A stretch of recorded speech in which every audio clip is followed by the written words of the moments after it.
Iniciamos con el detalle de la información. El ministro de Salud anunció que ya está todo listo para iniciar el proceso de vacunación para más de 50,000 docentes del sector público y privado. Agregó que este proceso se realizará en 60 puntos de vacunación.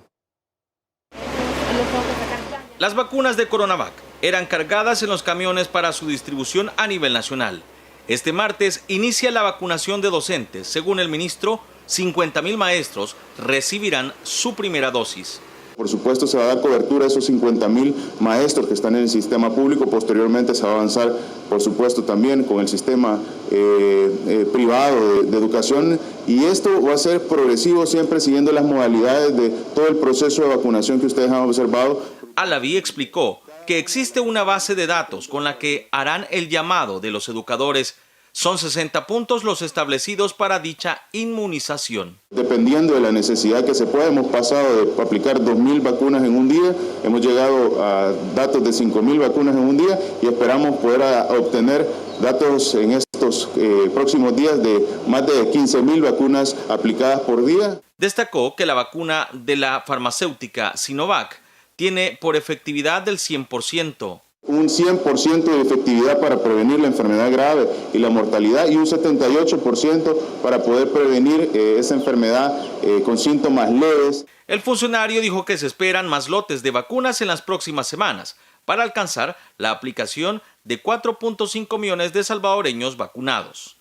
Víctor Hernández, Noticiero El Salvador. Y por cierto, en las últimas horas, las autoridades del Ministerio de Educación publicaron una circular en redes sociales para solicitar a los directores de los centros educativos públicos y privados completar de manera urgente la ficha del personal docente y administrativo que se incorporará al listado oficial para vacunación contra el COVID-19.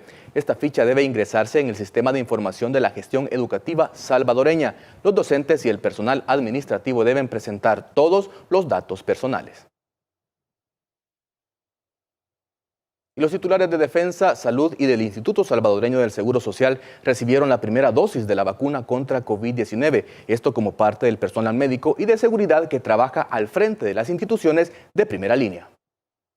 Todos sus datos van a tomar su información, luego va a pasar a las sillas azules donde va a esperar que el sistema lo active para que lo vacune. El ministro de Salud realizó todos los pasos que conlleva este proceso, los 3 previos a la vacunación y el posterior, es decir, la observación, y lo siguió como cualquier ciudadano. Agradecido con todo el esfuerzo de todos los trabajadores de la salud, con todo el esfuerzo que se está realizando por el liderazgo del presidente Bukele, que ahora nos permite a la primera línea estar recibiendo esta vacuna y por supuesto estar más seguros para poder desempeñar nuestras funciones para la protección de la población salvadoreña.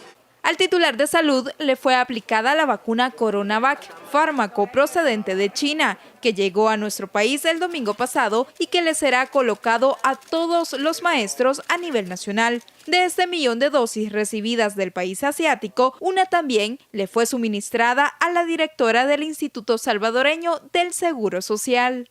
Tengo el honor junto a mi equipo de poderme inmunizar con dicha vacuna. Es importante llamar a la población salvadoreña para que no tengan miedo de la vacunación.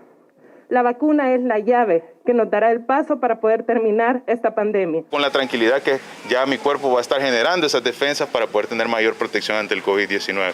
Lo importante es que todos podamos recibir en tiempo oportuno esta vacuna. Quien también recibió la vacuna contra el COVID-19 fue el ministro de la Defensa Nacional, René Merino Monroy, quien ha estado al frente de todas las actividades delegadas a la Fuerza Armada, como el traslado de insumos médicos y el cuidado en los centros de contención al inicio de la pandemia.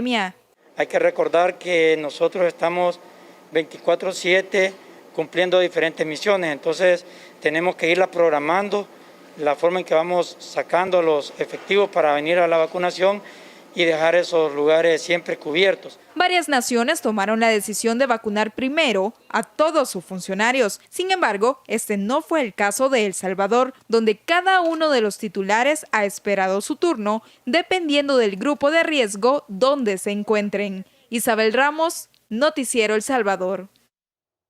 De hecho, en redes sociales, el presidente de la República, Nayib Bukele, publicó que su homólogo de Uruguay ya se vacunó contra el COVID-19 y añadió que todas las vacunas previenen las muertes y que la mejor es la que se aplica de inmediato. El mandatario de Uruguay recibió la dosis de la farmacéutica china Sinovac. y leemos textualmente la publicación. El presidente de Uruguay se vacunó este día, recibiendo su primera dosis de Sinovac. Todas las vacunas previenen las muertes. La mejor vacuna es la que tenés en el brazo. Y existe un abanico de vacunas contra el COVID-19 para prevenir el virus y poner fin a la pandemia. Para el caso, El Salvador ha adquirido las más efectivas. Los países a nivel mundial continúan con la inmunización de la población para conseguir frenar la pandemia lo más pronto posible y así evitar más muertes y el colapso de los sistemas de salud. Entre las vacunas contra el COVID que están siendo aplicadas se encuentra la Pfizer BioNTech, la cual demuestra un 95% de eficacia en la prevención del virus. La vacuna AstraZeneca también demuestra un alto grado de eficacia del 82.4% para prevenir la enfermedad, y la CoronaVac, fabricada por la farmacéutica Sinovac, la cual es 100% efectiva para prevenir casos graves y la mortalidad. Aunque estas vacunas han traído esperanza a nivel mundial para detener el virus, los expertos advierten que es necesario continuar con las medidas de bioseguridad como el distanciamiento físico y lavado de manos para salvar más vidas en un intento por volver a la normalidad. Rubidia Gutiérrez, Noticiero El Salvador. Mientras tanto, en el Hospital Nacional Rosales, el personal médico continúa recibiendo la vacuna contra el COVID-19, que les da seguridad para continuar trabajando en el combate de la pandemia. En este lugar fueron beneficiados los médicos del sector privado. Las dosis de CoronaVac continúan llegando a todos los puntos de vacunación a nivel nacional. El personal de salud del sector privado está recibiendo la primera dosis del fármaco para obtener la inmunización. Una vacuna que dicen esperaban con ansias. La verdad que era algo que habíamos estado esperando desde ya hace bastante tiempo. Realmente nosotros como médicos siempre estamos expuestos a la enfermedad y ya con esto nos da mayor seguridad de que vamos a poder hacer mejor nuestro trabajo. A pesar de que su proceso de inmunización tiene un 50% de avance, no dejarán de lado las medidas de bioseguridad. El virus continúa siendo una amenaza. Bueno, tienen que continuar las medidas porque esto no significa que ya pasó el asunto, pues, o sea, aquí esto, hasta que no estemos todos realmente conscientes, es que creo que no va a detenerse la propagación de la enfermedad, ¿verdad? Con más esperanza de que se va a ir combatiendo el virus poco a poco mientras todas las personas se vacunen. El gobierno de El Salvador adquirió 2 millones de vacunas con la farmacéutica Sinovac y en las próximas semanas podría recibirse el segundo lote de 1 millón de dosis de este fármaco como parte del plan de vacunación contra el COVID-19. Tatiana Funes, Noticiero El Salvador. Y otro de los puntos donde fue vacunado el personal de salud del sector privado es el Hospital San Rafael de Santa Tecla en La Libertad. Este centro médico está preparado para vacunar a unos 1.500 trabajadores en 72 horas.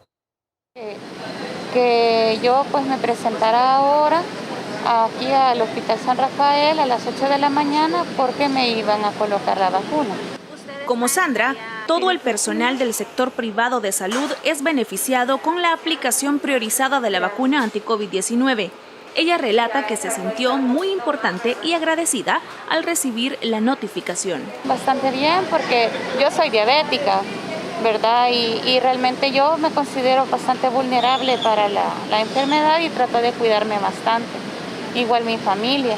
Y ya con eso pues ya me voy a sentir un poco más tranquila. La directora del Hospital San Rafael, Ana Margarita de la O, informó que este lunes recibieron el primer cargamento de la vacuna Sinovac con 1.466 dosis. Tenemos una meta más o menos de 479 personas diarias que, como usted lo mencionó, sí pertenecen al sector privado de salud del área metropolitana.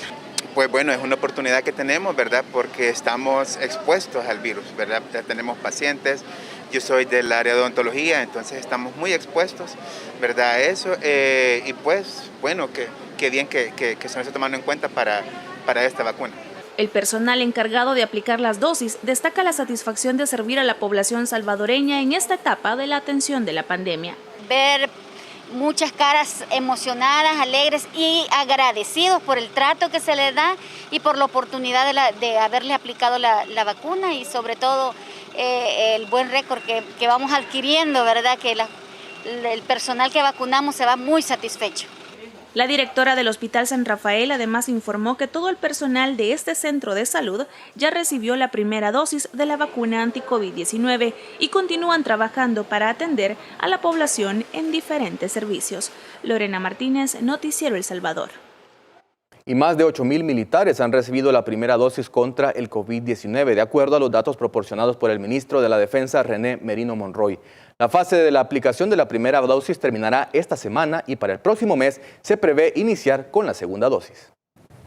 El 14 de abril comenzarían la segunda dosis de los primeros miembros de la institución que fueron vacunados. Esta semana hemos programado tratar de que se vacunen todos, pero como repito, todo esto depende de la cantidad de empleos.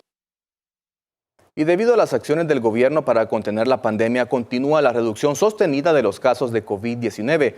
En las últimas 24 horas se recuperaron 119 personas de la enfermedad. Además, se realizaron 2.432 pruebas, de las cuales 133 dieron positivo. A la fecha se contabilizan 61.640 recuperados del virus, de un total de 64.431 casos confirmados. Y la Dirección de Migración y Extranjería anunció nuevas disposiciones sanitarias para el ingreso de personas al país, las cuales han sido autorizadas por el Ministerio de Salud. Recordemos que nuestro país ha sido declarado como destino seguro por el excelente manejo de la pandemia. El director general de Migración y Extranjería, Ricardo Cucalón, informó que se levanta la restricción de ingreso al país a personas procedentes de las siguientes naciones. El Reino Unido, como Inglaterra, Escocia, Irlanda del Norte, Gales y Sudáfrica, de las cuales había restricción de entrada, queda levantada esa restricción a partir de este día. Medidas que han sido notificadas a las empresas de transporte aéreo, terrestre o marítimo para autorizar el ingreso de personas que presenten una certificación de vacunación contra el COVID-19. Todas aquellas personas que han sido vacunadas en los países de procedencia, ya sea con una dosis, si así es la vacuna, o con las 2 dosis, si la vacuna así lo requiere, también no tendrán necesidad de presentar la prueba PCR. En cambio, si las personas que deseen viajar a El Salvador no han recibido la vacuna anti-COVID-19, deberán presentar la prueba negativa del virus.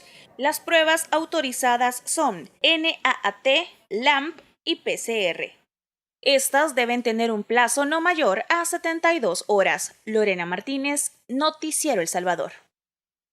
En noticias internacionales, la crisis sanitaria en Brasil sigue sin dar tregua y solo este lunes se registran más de 1.600 fallecidos. Además, en las últimas horas renunciaron 2 funcionarios de dicho país en medio de cuestionamientos por el manejo de la pandemia. El Ministerio de Salud de Brasil ha confirmado en las últimas 24 horas 44.326 positivos de coronavirus, superando los 12.534.000 contagios detectados desde que comenzara la crisis sanitaria. Y como consecuencia de la enfermedad, 1.656 personas han fallecido en la última jornada, alcanzando un total de 312.206 decesos hasta la fecha. En medio de la crisis sanitaria, los ministros de Relaciones Exteriores y de Defensa han renunciado a sus cargos, luego de la presión de diplomáticos por la gestión realizada durante la pandemia. Mientras que Portugal ha suspendido los vuelos con Brasil y Sudáfrica para limitar la propagación de nuevas variantes de COVID-19. La medida se extiende hasta el 15 de abril. Y ante la situación en Brasil, la Sociedad de Infectólogos de Paraguay se muestra preocupada y pide el cierre de las fronteras por el avance de la variante COVID-19 de Manaos. En un comunicado, los expertos sostienen que Brasil es el epicentro actual de la pandemia, concentra el 25% de todas las muertes en el mundo. Además, tiene la capacidad de originar nuevas variantes más contagiosas y letales, que sean más resistentes a la inmunidad natural o las vacunas. Por ello consideran un despropósito total y negligente mantener abierta la frontera con Brasil. Y siempre en Sudamérica, un estricto y controlado confinamiento vive Chile ante el colapso hospitalario por el aumento de casos de COVID-19. Los controles policiales se han intensificado para comprobar el cumplimiento de las medidas sanitarias. Las restricciones también incluyen el cierre de supermercados. Con la red hospitalaria al borde del colapso en todo el territorio, el presidente chileno dijo que las próximas semanas serán difíciles y dolorosas, pero confía en empezar a ver pronto los efectos de la vacunación. Mientras tanto, en Estados Unidos, uno de los países más afectados por el coronavirus en América, expertos advierten un posible repunte de casos pese a que hay avances en la campaña de vacunación. A la fecha, este país contabiliza más de 30 millones de casos confirmados.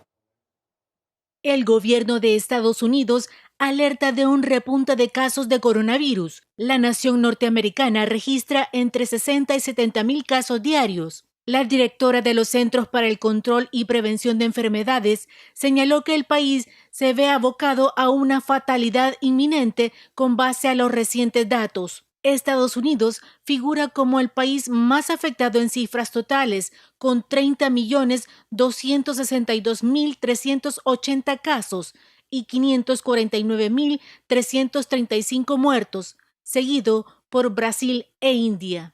Mientras que el presidente Joe Biden busca avanzar en la vacunación y promete acceso al medicamento contra el COVID-19 en abril para el 90% de los adultos mayores, quienes podrán pedir cita para recibir la dosis. Elizabeth Díaz, Noticiero El Salvador.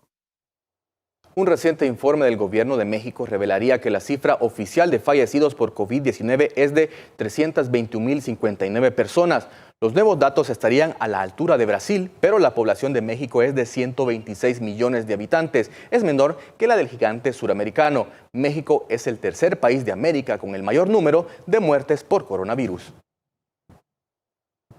Y ahora nos trasladamos a Europa, donde las autoridades sanitarias siguen su lucha por superar la pandemia y varios países mantienen restricciones por el coronavirus, mientras que las unidades de cuidados intensivos de los hospitales en Francia están saturadas. El gobierno de Francia ha informado que son 4.974 los pacientes ingresados en unidades de cuidados intensivos por coronavirus, con lo que se supera el récord anterior que se alcanzó antes que dieran resultado las medidas restrictivas, como el confinamiento, que ha permitido reducir el número diario de nuevos contagios.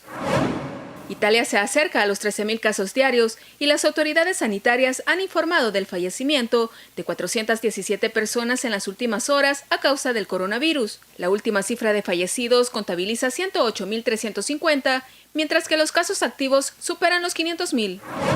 En España, aunque este año durante la Semana Santa la población no está confinada, encara este periodo vacacional con restricciones como cierres perimetrales y el límite de personas en las reuniones. Los hoteles y el sector de hostelería son los más afectados. Con el objetivo de evitar una cuarta ola de COVID-19 y frenar la incidencia acumulada, España limita la movilidad entre las autonomías, pero mantiene abierta la frontera con el resto de Europa. En Inglaterra, los ciudadanos cobran lentamente la libertad. Desde este lunes, un prudente desconfinamiento ha permitido reunirse en grupos de hasta 6 personas en espacios abiertos. Luego de una drástica reducción en el número de contagios y muertes por día, el tercer confinamiento comenzó a levantarse desde el 8 de marzo, cuando se permitió el regreso a las escuelas. El proceso de reapertura gradual se complementará hasta finales de junio. Rubidia Gutiérrez, Noticiero El Salvador. Siempre sobre el tema de la pandemia del COVID-19, la Organización Mundial de la Salud dio a conocer el esperado informe sobre el origen del coronavirus y se inclinó por la transmisión del virus al hombre vía un animal intermedio infectado por un murciélago y descartó prácticamente la tesis de que la pandemia se originara en un laboratorio como había acusado el expresidente de Estados Unidos, Donald Trump. Los expertos señalan además que los estudios llevados a cabo en el mercado de Wuhan y en otros mercados de la ciudad no sirvieron para encontrar alimentos que confirmaran la presencia de animales afectados. Para algunos, el informe presentado este lunes no resuelve el misterio del origen del virus. Y ahora es momento de una pausa, no nos cambien, ya regresamos. Gracias por seguir en nuestra sintonía. En un hecho de brutalidad policial en el estado de Quintana Roo, México, una salvadoreña de 36 años murió de inmediato dejando en la orfandad a sus 2 hijas. Testigos aseguraron que los agentes intervinieron a la víctima cuando caminaba en una de las principales calles de la zona. Era la tarde del sábado 27 de marzo, cuando Victoria Esperanza Salazar Arriaza, de 36 años, caminaba por la avenida La Selva del estado de Quintana Roo, México, cuando 4 policías, 3 hombres y una mujer la sometieron con el pretexto de que se encontraba presuntamente en estado de ebriedad. La tiraron al suelo y aplicaron exceso de fuerza. Minutos después, Victoria Salazar comenzó a gritar y a decir que se le dificultaba respirar por el peso que tenía encima. Un agente tenía sus rodillas sobre su cuello, pero no importó.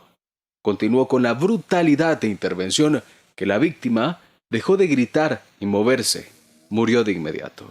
Los agentes, al percatarse que Victoria Salazar ya no tenía signos y que estaban siendo filmados por los habitantes, la subieron a la unidad tipo camioneta para llevarla al centro de salud más cercano para su valoración médica. Pero al no ser atendidos, decidieron ir a Protección Civil, donde les confirmaron que ya había fallecido. Victoria Esperanza Salazar Arriaza, salvadoreña con visa humanitaria en México, se convierte en otra víctima más a manos de las autoridades de seguridad mexicanas. Nelson Quinteros, Noticiero El Salvador.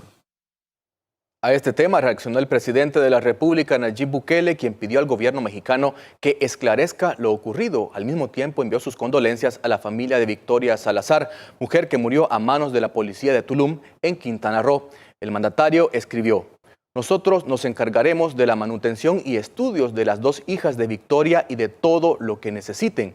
Además, agregó que solo pedimos justicia, que a los que hicieron esto les caiga todo el peso de la ley. Aclaró en otra publicación: veo a miles de mexicanos indignados exigiendo justicia para nuestra compatriota.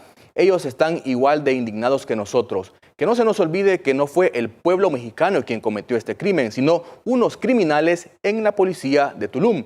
Y finalizó en otro tuit: el caso de Victoria es mucho peor de lo que pensábamos. Aún no podemos dar más información, pero el drama humano se extiende mucho más. Y deben haber varios cargos de misoginia y agresión, aparte del asesinato. Daremos seguimiento a este caso hasta que se haga justicia, finalizó el mandatario. Por su parte, el Ministerio de Relaciones Exteriores salvadoreño informó que se tienen comunicaciones con las autoridades mexicanas para que se investiguen los hechos y se aplique todo el peso de la ley. Además, se brindará todo el apoyo que requiera la familia de Salazar Arriaza, quien era originaria de Sonsonate y desde hace varios años radicaba de manera legal en México. En este momento, el gobierno salvadoreño se encuentra dando seguimiento al caso a través de la representación consular en Acayucan y la Embajada de El Salvador en dicho país. Y familiares de Victoria Salazar pidieron justicia por su asesinato a manos de los policías mexicanos. Victoria tenía 5 años de residir en Quintana Roo, México, y tenía visa humanitaria. Además, agradecieron la ayuda que dará el gobierno para la repatriación del cuerpo y la manutención que se dará a las hijas que quedaron huérfanas.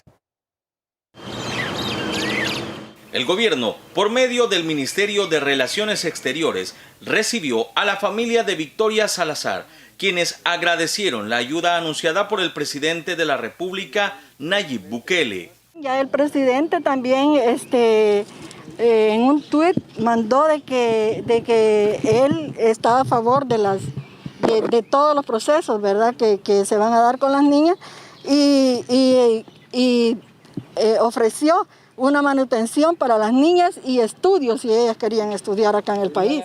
Pido justicia para mi hija. La madre de Victoria pidió justicia por el abuso de fuerza por parte de las autoridades policiales mexicanas. Ya dieron un reporte de que a mi hija le quebraron ¿cómo se llama?, el cuello, y le quebraron un montón de costillas porque ahí estaban 4 hombres, 3 hombres y una mujer sobre ella. Victoria Salazar deja en la orfandad a 2 niñas, una de 15 y otra de 16 años.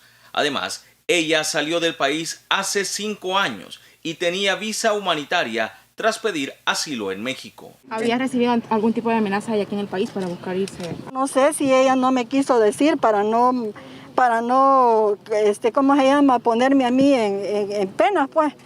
El gobierno salvadoreño ha dicho que agilizará todos los trámites para tener lo antes posible el cadáver, para que la familia pueda darle santa sepultura y las 2 menores puedan estar seguras con su abuela. Víctor Hernández, Noticiero El Salvador. La indignación sobre el caso de la compatriota que murió en el estado de Quintana Roo, México, no solo ha generado indignación en nuestro país, sino a nivel internacional. De hecho, agencias informativas y organizaciones sociales en el mundo han retomado el tema y condenado el exceso de fuerza de los elementos de seguridad hacia una mujer, quienes con el pretexto de retenerla por supuestamente ir en estado de ebriedad, terminaron asesinándola a plena luz del día. Lo que le mostramos son parte de las publicaciones que han hecho diferentes medios internacionales sobre este caso. Por su parte, el presidente de México, Andrés Manuel López Obrador, se comprometió a esclarecer el asesinato de Victoria Salazar a manos de la policía de Quintana Roo. Por este hecho, ya hay personas detenidas. Fue brutalmente tratada y asesinada. Es un hecho que nos llena de pena, de dolor y de vergüenza. Decir a sus familiares, a las mujeres salvadoreñas, que se va a castigar a los responsables. Y sobre este tema, en nuestro país, integrantes de varias organizaciones feministas se concentraron en el monumento a la Constitución de San Salvador para exigir justicia a las autoridades de México sobre el caso de Victoria Arriaza, quien murió asfixiada por la policía de ese país. La historia de Victoria, asesinada a manos de la Policía Municipal del Estado de Quintana Roo en México, es solo una de miles de salvadoreños que emigran para buscar lo que por décadas el Estado les negó durante las administraciones de gobiernos anteriores. Más de 55,000 personas fueron detenidas en su trayecto hacia Estados Unidos en el año 2016. La violencia desbordada que se vivía en el país obligaba a los salvadoreños a buscar un lugar más seguro. Victoria Salazar es una de esas miles de mujeres salvadoreñas que salió del país en 2016 para buscar un futuro más seguro. Recibió una visa humanitaria en México y ayer perdió la vida por el exceso de fuerza de 4 policías municipales de Tulum, Quintana Roo. 4 gobiernos de Arena y 2 del FMLN no lograron frenar el flujo constante de salvadoreños migrantes hacia Estados Unidos. Según datos del Departamento de Seguridad y Migración de este país norteamericano, los años 2005, 2008, 2012 y 2016 son los que presentan más capturas en la frontera sur de los Estados Unidos. En los últimos 2 años, desde 2019, los números son más esperanzadores. Se ha reducido el flujo migrante irregular en más de un 35%. Esta reducción es un indicador de la efectividad de los programas y políticas que el actual gobierno ha implementado. Isabel Ramos, Noticiero El Salvador. Y ahora cambiamos de tema. El ministro de Trabajo, Rolando Castro, brindó declaraciones sobre el tema de las plazas fantasmas y aseguró que tras las anomalías encontradas presentarán un informe de sanciones administrativas y de tipo penal a las instituciones correspondientes por las plazas fantasmas descubiertas en la Asamblea Legislativa. No, ahí reafirman prácticamente lo que todo el mundo ha sabido. Acá la Asamblea Legislativa, bueno, las mismas alcaldías incluso, tienen gente con estas plazas fantasmas.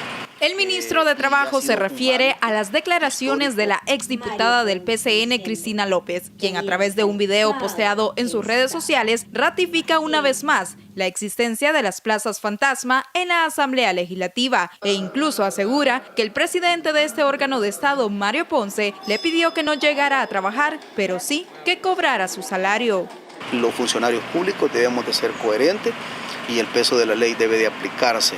De acuerdo al ministro de Trabajo, estos señalamientos abonarán a los resultados que serán presentados ante la Fiscalía General de la República, luego de la inspección que realizaron en este órgano de Estado. El ministerio ha concluido unas sanciones de orden eminentemente administrativo y otras de orden penal. Estas de orden penal van a ser enviados después de la vacación a la Fiscalía General de la República para deducir responsabilidad eminentemente penal. Las irregularidades encontradas son múltiples y todas quedarán plasmadas en un informe que incluso será trasladado a la nueva Asamblea Legislativa para que los diputados puedan corregirlas al tomar posesión de sus cargos. Pero hubo personas que nunca llegaron a trabajar y que hoy el mismo trabajador o trabajadora que está en su oficina de 4 metros cuadrados dice que no encuentra cómo hacer porque han llegado 2 últimamente a esa oficina que nunca no los conocían, es más. Según Rolando Castro, además se encontró una lista de personas que trabajaban para 3 instituciones diferentes al mismo tiempo, cuyos salarios superaban los $6,000 mensuales. Isabel Ramos, Noticiero El Salvador. Y el tema de las plazas fantasmas continúa dando de qué hablar. Según la denuncia del Sindicato de Trabajadores de la Asamblea Legislativa, más de la mitad de los empleados de ese órgano legislativo cobran un salario, pero no trabajan. Los partidos políticos tradicionales han encontrado en la Asamblea Legislativa un lugar de pago a militantes, miembros y simpatizantes que colaboran con dichos partidos. Cada diputado, sin importar su color político, tiene asignado al menos $12,000 para hacer contrataciones y en algunos casos, partidos como Arena y el FMLN han llegado a tener más de 30 diputados en su fracción, lo que equivale a más de $360,000 mensuales solo para contrataciones. La Fiscalía inició una investigación sobre las plazas fantasmas. Las pasadas elecciones dejaron grandes perdedores, como el partido FMLN, que con solo 4 diputados, la Asamblea Legislativa se convierte en un lugar necesario para sus militantes.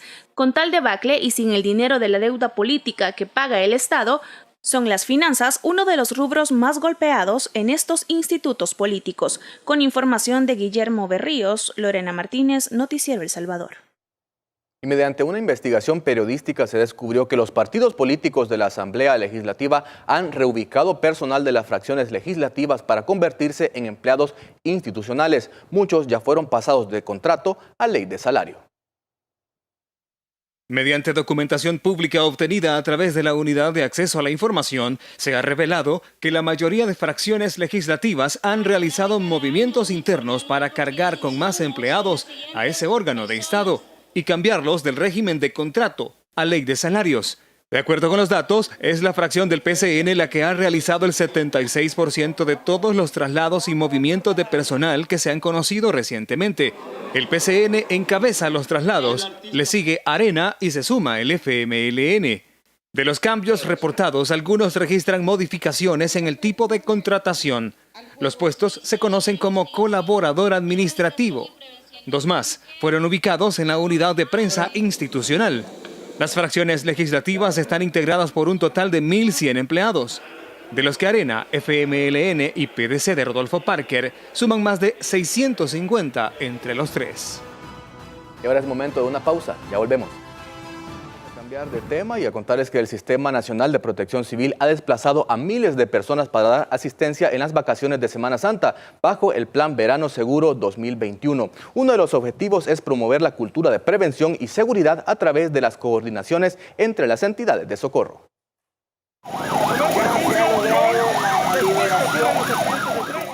La excesiva velocidad y el alcohol fueron la fatal combinación que originó este accidente de tránsito. Siempre una fractura en un accidente de este tipo. Cuerpos de socorro y bomberos trabajan arduamente para rescatar a los ocupantes de los 2 vehículos involucrados. Por fortuna, se trata de un simulacro organizado por el Sistema Nacional de Protección Civil de cara al periodo vacacional. Hay una enorme cantidad de controles, ¿verdad? Antidoping, porque conocemos que una de las causas que incide en la accidentabilidad, ¿verdad?, y en los fallecidos, justamente es ese tema de la irresponsabilidad. Las personas deben saber de que no pueden continuar irresponsablemente conduciendo al volante. Cuando llevan a su familia, eso puede ocasionar un accidente. Entre el 1 de enero y el 19 de marzo de 2021, el Viceministerio de Transporte reportó que 310 personas fallecieron a causa de accidentes vehiculares en El Salvador. Las colisiones viales el año anterior fueron menos debido a la cuarentena.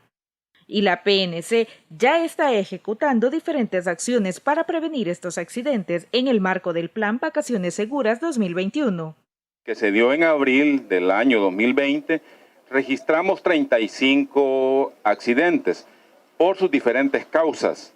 Para este año 2021, les decía que tenemos 107 accidentes. Hay un incremento significativo.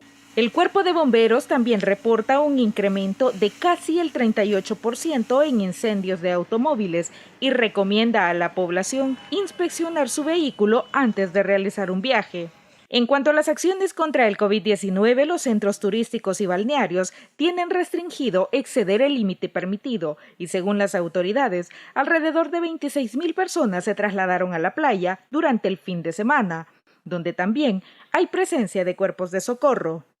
Del aforo siempre continúa el aforo en parques nacionales abajo del 50-60%, ya que también el Ministerio de Turismo, IFTU, ha dicho que no se puede llegar al 100% debido al COVID.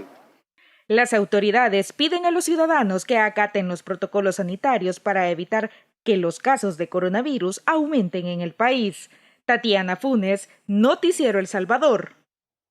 Y el Viceministerio de Transporte llevó a cabo un control antidoping durante la noche y madrugada en el Boulevard del Hipódromo, en el lugar conocido como la Zona Rosa. En este procedimiento, ningún conductor superó los 100 mililitros de alcohol en sangre, límite establecido para ser considerado como un conductor peligroso. Estos controles se intensificarán durante todo el día y la noche a nivel nacional como parte del Plan Verano 2021. No hemos tenido ningún conductor que sobrepase los límites para poder ser detenido como conductor peligroso. Eso pues refleja que la ciudadanía está acatando indicaciones y así poder disminuir los accidentes de tránsito para estas vacaciones. Porque con estos controles, durante la pandemia se pudo ver que se incrementaron los accidentes de tránsito. Hoy que hemos resurgido, vemos pues que controlamos de alguna manera, han disminuido en alguna manera los accidentes de tránsito y pues nuestra obligación es tener un verano seguro para la población, teniendo estas medidas de controlar a los conductores que van a celebrar, pues que asignen un conductor o que si va a manejar no tome. Y las instituciones que trabajan con el sector turismo informaron que realizan constantes inspecciones en los establecimientos del sector con el objetivo de garantizar que se cumplan los protocolos de bioseguridad.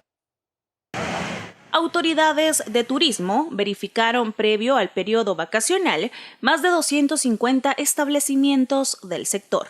Esto incluye los diferentes restaurantes, hoteles, parques recreativos. Desde la cartera de turismo estamos muy comprometidos para que en cada uno de estos establecimientos se estén cumpliendo los protocolos de bioseguridad. Las inspecciones se mantienen durante el Plan Verano Seguro y se extiende el llamado a la población a respetar las medidas de bioseguridad para evitar contagios de COVID-19. Es importante que lo piense dos veces y que prefiera mejor quedarse en casa. Y que si al final pues deciden visitar algún parque recreativo o algún destino turístico que tiene nuestro país, pues que no baje la guardia y que mantenga, por supuesto, su buen uso de mascarilla, que cuide los distanciamientos sociales con otros grupos familiares y el constante lavado de manos. Enia Guiñada, presidenta del Instituto Salvadoreño de Turismo, dijo que se calcula que en el país se realicen más de 600,000 viajes de turistas nacionales y extranjeros, generando un ingreso de $12.4 millones. Lorena Martínez, Noticiero El Salvador. El gobierno del presidente Nayib Bukele confirma el avance del Plan Maestro de Rescate Agropecuario, que mejorará la calidad de vida de todas las zonas rurales de El Salvador. El Plan Maestro de Rescate Agropecuario ya está en marcha, bajo la constante dirección de la Secretaría de Comercio e Inversiones dentro del gobierno del presidente Nayib Bukele. De acuerdo con el titular de la Secretaría, Miguel Catán, el principal objetivo es lograr que la zona rural tenga un importante papel para el desarrollo económico. En estos meses, como parte del plan, el gobierno ha rescatado a 4 cooperativas cafetaleras. Luego, en un corto plazo, se presentará una iniciativa de creación de fideicomiso para esta agroindustria que ayude a solucionar los problemas de financiamiento que se ha cargado durante años. Catán indicó que todo el alcance del Plan Maestro dejará un legado para las futuras generaciones. Se busca levantar la calidad de vida de todas las zonas rurales de El Salvador, lo cual implica llevar la modernidad de la ciudad a esas zonas, afirmó. Si bien ya los primeros beneficiarios destacan los avances, aún quedan muchos proyectos que van a cubrir a más actividades como la pesca, la siembra de hortalizas, ganadería, entre otros. Stephanie del Cid, Noticiero El Salvador. Y ahora vamos a una pausa, no nos cambie. Diferentes acontecimientos se registran en el mundo. En Indonesia, un enorme incendio se desató en una refinería, mientras que Guatemala autorizó el uso de la fuerza ante el posible paso de migrantes hondureños. Guatemala decretó este lunes el estado de prevención que autoriza el uso de la fuerza en su frontera con Honduras para evitar el ingreso de una nueva caravana de migrantes que saldrá desde ese país en su intento por llegar a Estados Unidos. La caravana saldría este martes desde el norte de Honduras, según han alertado las autoridades de migración de Guatemala. Varias personas resultaron heridas tras un enorme incendio en una de las mayores refinerías de Indonesia. Los bomberos intentaban controlar el fuego que se produjo en las instalaciones de la empresa petrolera estatal Pertamina en el oeste de la isla de Java. 1 millar de habitantes tuvieron que ser evacuados.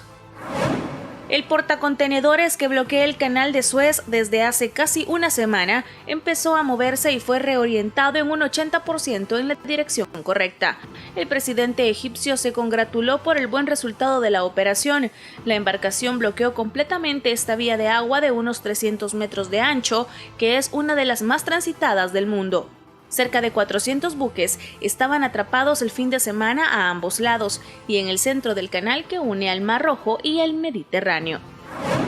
En España, un nuevo drama migratorio tiñe de luto el Mediterráneo. Las autoridades dan por muertos a 9 inmigrantes desaparecidos que viajaban en una embarcación el fin de semana y pudieron rescatar a 3 supervivientes. También se recuperaron los cuerpos sin vida de 2 personas. Con información de Elizabeth Díaz, Lorena Martínez, Noticiero El Salvador. Gracias por estar con nosotros en el espacio de la entrevista. Quiero saludar especialmente a los salvadoreños que desde ya nos están sintonizando a través de la señal de Canal 10 y por supuesto a través de Radio El Salvador 96.9 FM y a todos los salvadoreños, nuestros hermanos salvadoreños que viven fuera de El Salvador a través de las plataformas de redes sociales. Yo sé que la comunidad, la diáspora, está sumamente pendiente de esta entrevista.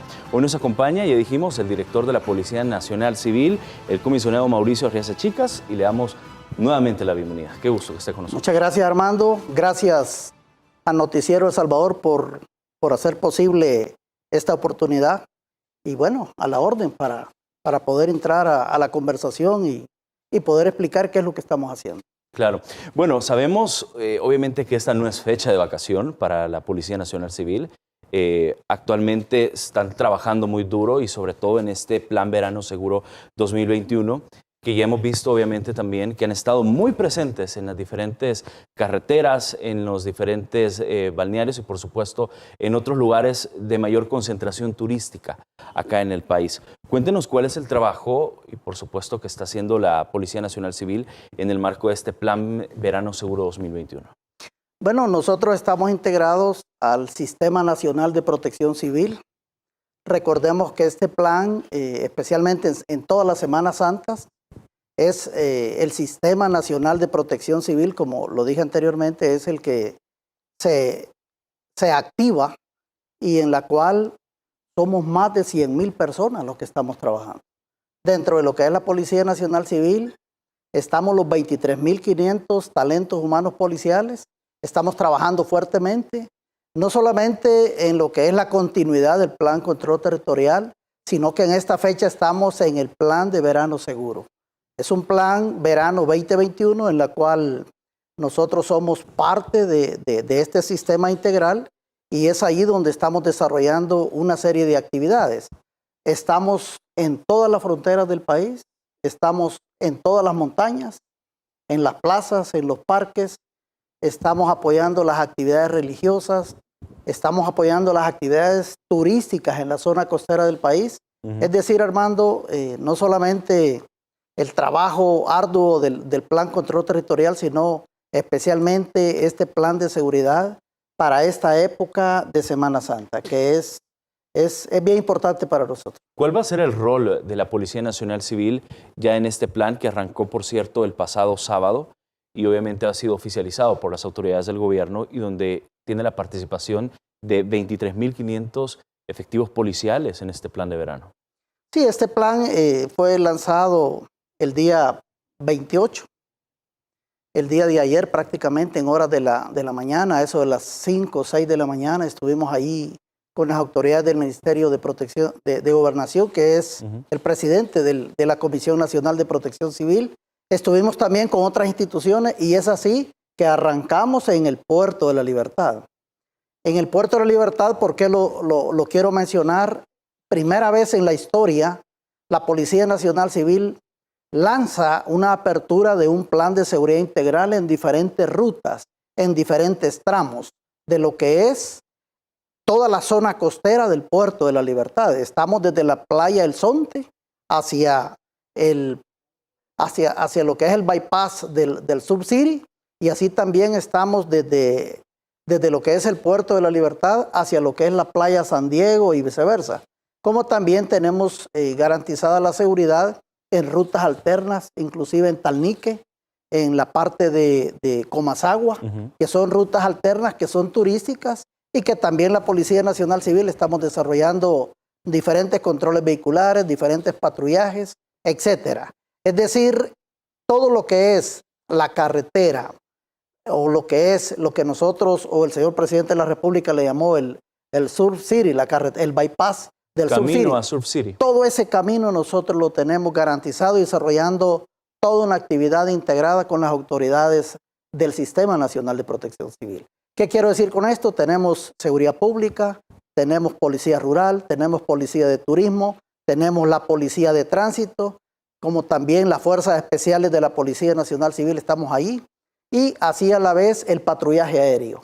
Es una visibilidad aérea que tenemos dentro de todos esos trayectos, ya que hay horas determinadas en las cuales el tráfico vehicular se pone bastante fuerte, y es ahí donde en tiempo real necesitamos estar atentos y poderle gestionar mejores flujos vehiculares a la población en los diferentes tramos de este lugar turístico que es el Puerto de la Libertad. Claro, y obviamente lo han concentrado ahí por todo el proyecto de Surf City que se está desarrollando en esa zona y que es un anuncio también que dio el señor presidente de la República, el hecho de potenciar como tal este punto, ¿no? de las playas de la Libertad, sobre todo. Y obviamente también se concentra mucho la actividad porque entiendo que son más de 60 puestos de control antidoping los que tienen desplegados y también más de 600 controles vehiculares a nivel nacional. Es decir, no solo están en Surf City, sino que están desplegados en diferentes partes de nuestro país, desde Aguachapán hasta La Unión. Es correcto. Tenemos más de 600 controles vehiculares que estamos en todo el territorio nacional y también tenemos 65 puntos o controles vehiculares de control toxicológico. ¿Qué quiere decir esto? Estamos con el Viceministerio de Transporte y con la Unidad de Toxicología del Ministerio de Justicia, en este caso, y es así en la cual la Policía de Tránsito interactúa con estas autoridades y aquellos conductores que son sorprendidos o que se detecte, según las herramientas técnicas y tecnológicas que se utilizan para este fin, que sean sorprendidos con la mayor cantidad de grados de alcohol autorizados por la ley, estas personas son remitidas y puestas a disposición de la Fiscalía General y a la orden de los tribunales correspondientes. En este momento ya tenemos 10 personas detenidas. Estamos hablando del día, nosotros iniciamos el 27, pero el día de ayer es el día propicio de inicio de esta actividad. Y en estos 2 días ya llevamos 10 personas, son 6 hombres y son 4 mujeres que han sido sorprendidas manejando bajo los efectos del alcohol. 10 personas bajo los efectos del alcohol, desde que inició este plan. Correcto. ¿En qué puntos han estado? Bueno, en lo que han detectado, mejor dicho. Esto es en todo el territorio nacional. Prácticamente son en los controles vehiculares, en los accesos a la zona metropolitana, que es la gran concentración de vehículos, como también en el interior en Santa Ana y San Miguel. En este dispositivo del bypass hacia el Puerto de la Libertad, también la Policía Nacional Civil o la población va a poder experimentar y ver lo que es la utilización de conos a la orilla de la carretera, o también la utilización de esos accesorios para poder mostrar o pedirle a la población o decirle que allí en esos lugares se convierten en reductores de velocidad. Recordemos que antes de llegar al puente del bypass en el Surcity es una pendiente un poco inclinada.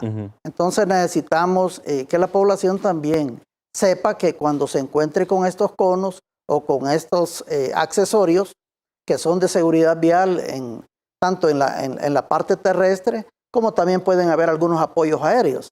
Entonces, en esos lugares lo que estamos pretendiendo es que existe una disminución de la velocidad. ¿Y cuál es el fin, Armando? Es salvar vidas, evitar que se den más accidentes y evitar que las familias salvadoreñas se siguen lutando, porque también los accidentes de tránsito, a pesar que han bajado, pero también la cifra de fallecidos ha aumentado. Claro. Cuando iniciamos este lanzamiento hablábamos con las autoridades de protección civil y ya estábamos hablando de un aproximado de 20 personas que han fallecido por accidentes de tránsito comparado ya con el año anterior, el año pasado.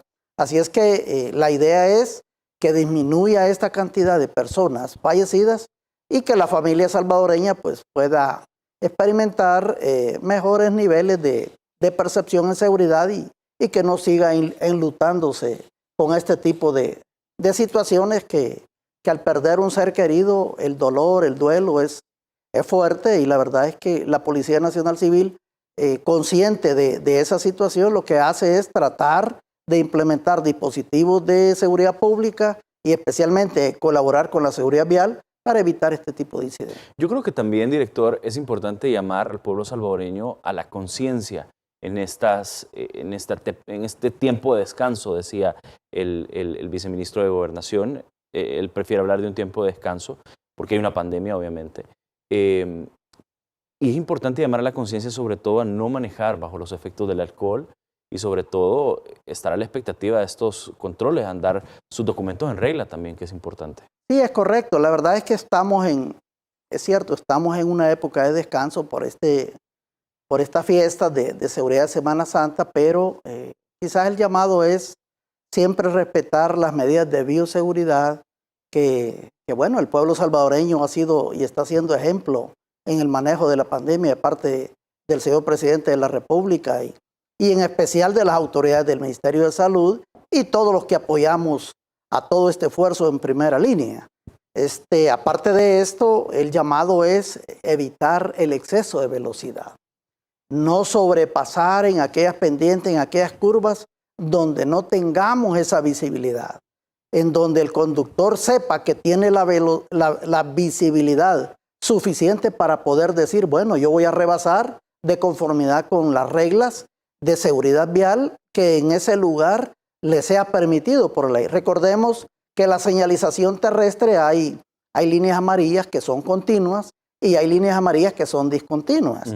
Así también hay lugares de reducción de velocidad. Por ejemplo, podemos observar Los Chorros cuando usted va hacia el occidente del país. Sí, hay reductores. Allá hay reductores de velocidad. Entonces, a todos los conductores, ya sea del transporte de carga, vehículos livianos y en especial al sector del servicio público colectivo pasajero, yo creo que si colaboramos todos en todo esto, yo creo que los resultados se nos van a dar y la familia salvadoreña va a salir beneficiada.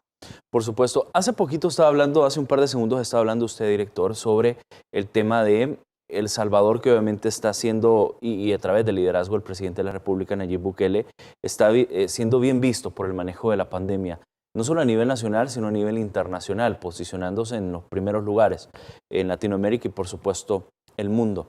Pero quisiera conocer también, ya también los efectivos de la Policía Nacional Civil están siendo vacunados, están comenzando este proceso de inmunización por parte del Ministerio de Salud. Bueno, primeramente quiero agradecer al señor presidente de la República por habernos permitido y haber tomado una decisión de vacunarnos a todos los empleados en primera línea con actividades no sanitarias, me decía el señor ministro de Salud. A este momento llevamos un aproximado de 13.400 talentos humanos policiales vacunados. ¿Qué quiero decir con esto? Nos hemos vacunado porque también yo ya me puse la primera dosis. A mí me tocó en un centro de vacunación y Ilopango me llamaron, fui y me vacuné y bueno, agradecer y pude percibir, sentir lo que el talento humano policial, lo que los policías del nivel básico, ¿verdad? Me decían con mucho agrado, con mucho reconocimiento hacia el señor presidente de la República y quiero también agradecer a todo el personal del Ministerio de Salud, esa atención que nos han dado desde que llegamos al lugar a registrarnos, nos tomaron la temperatura, nos registraron, nos hicieron llenar nuestros datos en un aparatito así que le llamamos tablet, nos dieron un formulario, nos dieron una orientación, nos pasaron al centro de vacunación, nos hicieron esperar los 15 o 20 o 30 minutos que el protocolo de vacunación dice. Es decir, hemos tenido una atención personalizada de parte de todos los empleados, los médicos, las enfermeras, todos los colaboradores de las unidades de salud, tanto del Ministerio de Salud como también del Seguro Social, en la cual los policías nacionales civiles hemos tenido esa bendición, ese privilegio y bueno, muy agradecidos, lo quiero decir. Estamos muy agradecidos y es el personal, como me lo dijo el señor presidente de la República, ustedes se lo merecen, aparte de los médicos, los maestros y todos se lo merecen. Y nosotros le queremos hacer extensivo, en nombre de todos los elementos del talento humano policial, ese agradecimiento. Claro, lo que pasa es que el presidente también los incluye a ustedes como personal de primera línea para poder afrontar esta pandemia. Y obviamente también lo tiene muy merecido, director. Es decir, el cuerpo policial han trabajado desde que empezó este gobierno de forma sinérgica y sin parar, sin descansar. Bueno, yo recuerdo el 20 de enero del año pasado, desde lo que fue la parte de salud ampliado que le llamaban.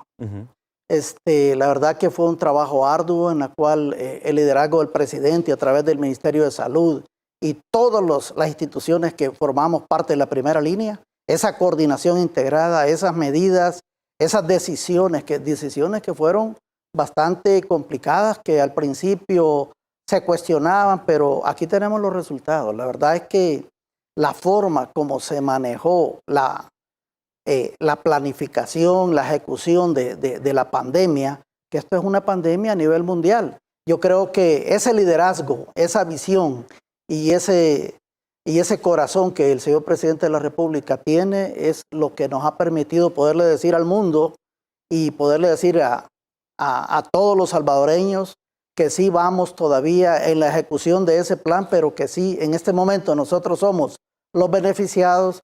Yo creo que ese plan de vacunación masivo y el manejo de toda esta pandemia ya va a llegar y se va a dar cuenta, Armando, que el pueblo salvadoreño se van a salvar muchas vidas. Claro. Así es que, de nuevo, agradecer y bueno, vamos con todo, trabajando, porque la Policía Nacional Civil no solamente iniciamos desde la pandemia, hemos trabajado con las entregas de la alimentación, hemos trabajado con trasladar inclusive la vacuna cuando viene desde el aeropuerto, llevarlo al Centro Nacional Biológico, la protección hacia los centros de vacunación.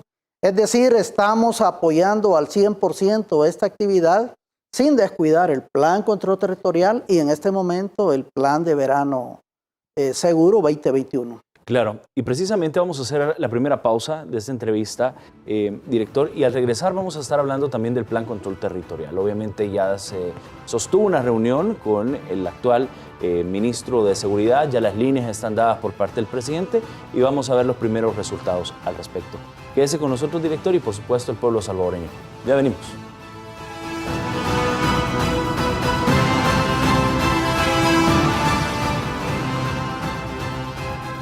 Gracias por continuar con nosotros. Aquí en el espacio de la entrevista de Noticiero El Salvador estamos hablando con el director de la Policía Nacional Civil, el comisionado Mauricio Arriaza Chicas, y estábamos hablando sobre el plan Verano Seguro 2021. Estamos hablando también sobre la vacunación por parte del Ministerio de Salud para los policías, pero también estábamos hablando de un tema importante, y es que usted decía, director, que en el marco del Plan Nacional Seguro, del plan de vacaciones, no se está descuidando y se lleva de forma paralela, tal cual lo hicieron incluso con el plan de elecciones, lo están llevando de forma paralela la seguridad a través del Plan Control Territorial. Hemos visto incluso una nueva visión que ha dado a conocer el señor presidente de la República, y esta nueva visión también contempla la llegada del nuevo ministro de Justicia y Seguridad Pública, quien junto al presidente están buscando esta nueva visión. Él decía de que hay que pensar fuera de la caja y quizás conocer las primeras reuniones, los primeros resultados que se han tenido. Me imagino yo que ya se reunió con el ministro de Seguridad, ya están hablando en concreto sobre esta nueva visión que va a impulsar la seguridad ya en estos días. Es correcto, el señor ministro de Justicia, el licenciado Gustavo Villatoro, llegó el día sábado a las 11 de la mañana, llegó al cuartel central de la Policía Nacional Civil, se reunió con todos los mandos estratégicos, todos los subdirectores, la subdirectora general, y en especial hablamos de diferentes temas. Primeramente, hablamos de la visión y del mandato del señor presidente de la República. El señor presidente de la República no solamente se quiere quedar con los resultados positivos e irrefutables del Plan Control Territorial, sino que él está ya teniendo una visión más allá de todos estos resultados. La verdad que el año 2020 es un año muy positivo para los datos de la seguridad pública. Es un año que, acompañado de la pandemia, se dieron todos los resultados, y hay resultados que superar esos resultados es bastante complicado, pero el señor presidente de la República, su visión es proteger a la población salvadoreña. El señor ministro de Justicia llega, discute, traslada en específico las estrategias a seguir en lo que respecta al Plan Control Territorial, porque hay que decirlo, todas estas estrategias de inteligencia, de investigación, y en especial esa gran experiencia que tiene el señor ministro de Justicia con respecto a la política de persecución penal.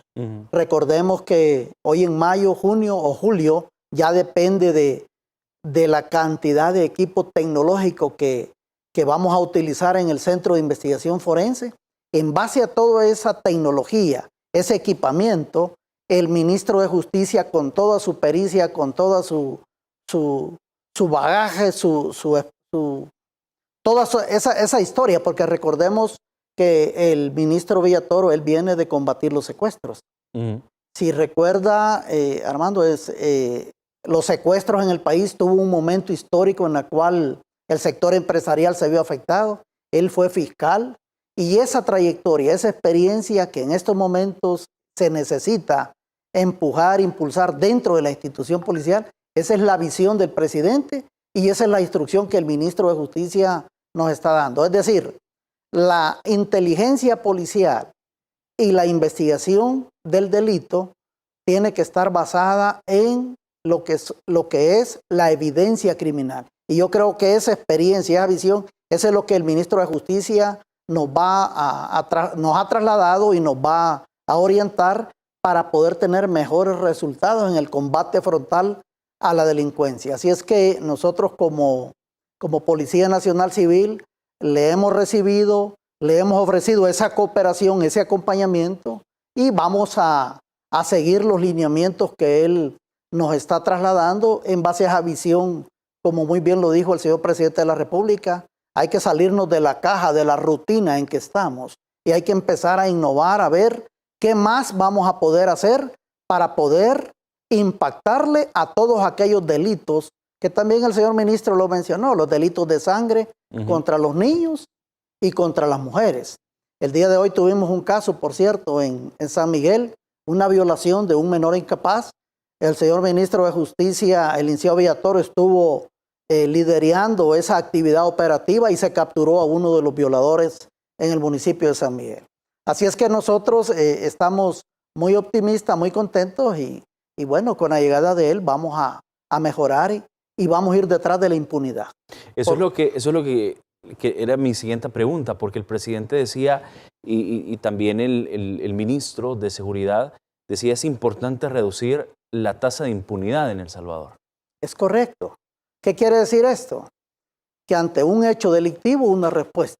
No estar esperando que la justicia llegue dentro de 1 año, 2 años, y al final se viene a depender de testigos referenciales o testigos presenciales, sino ir empujando la prueba técnica científica, ese método comparativo forense. Entonces, estamos hablando ya de pasar de lo tradicional a otra esfera más técnica científica. Y uno de los primeros resultados ha sido precisamente este, y quiero que usted vea el siguiente tuit, donde dice, desde que asumí el cargo como ministro de Seguridad prometí hacer justicia y enfrentar frontalmente la impunidad. Hoy, en San Miguel, nuestra fuerza policial capturó en flagrancia a Juan Carlos Rodríguez, de 63 años, por el delito de violación en menor incapaz. Y ahí estamos viendo las imágenes desde la delegación de San Miguel de esta captura. Y obviamente ha sido un resultado concreto, un resultado rápido sobre este caso, y un resultado que, por lo que usted ha dicho, director, ha sido liderado por el ministro de Seguridad. Es correcto, él lo empezó a liderar a eso de las 12:30, 1 de la tarde. Me empezó a girar unas indicaciones en las cuales se hizo un trabajo territorial, se levantó información, inteligencia, y se atendió el clamor de una madre. Una madre que lamentablemente clama y pide justicia, y pide pronta justicia.